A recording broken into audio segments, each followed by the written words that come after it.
Another defeat for Boris Johnson, already on the back foot with a rebellion in his party and the opposition taking over the parliamentary timetable. The ayes to the right, 327. The noes to the left, 299.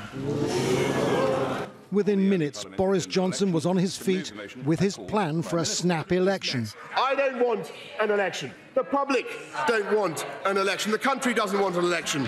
But this House has left no other option than letting the public decide who they want as Prime Minister, and I commend this motion to the House.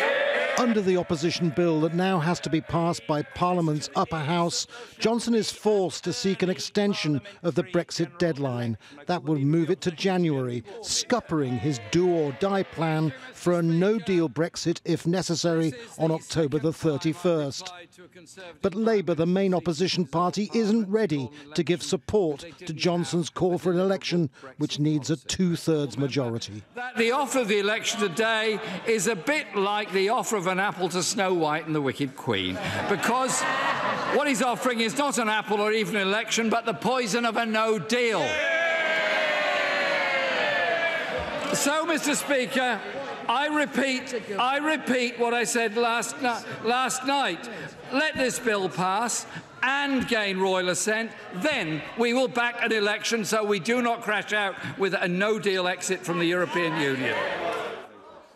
Unsurprisingly, with Labour abstaining, Johnson's attempt to get an immediate election didn't pass.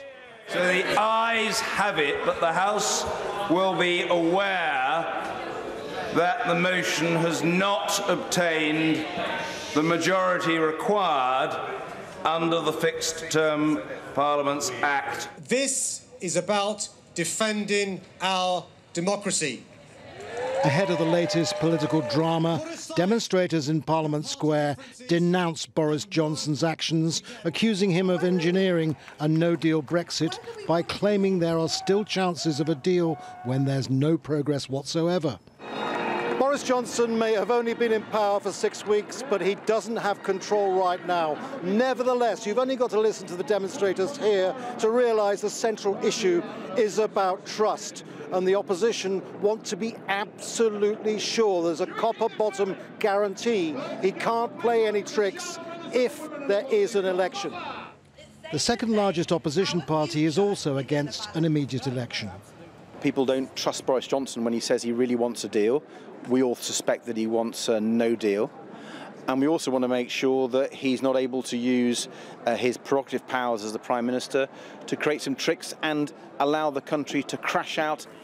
Another day of unprecedented moves within Parliament, and with it still uncertainty about what the people of the United Kingdom might expect from its political leadership. Andrew Simmons, Al Jazeera, Westminster.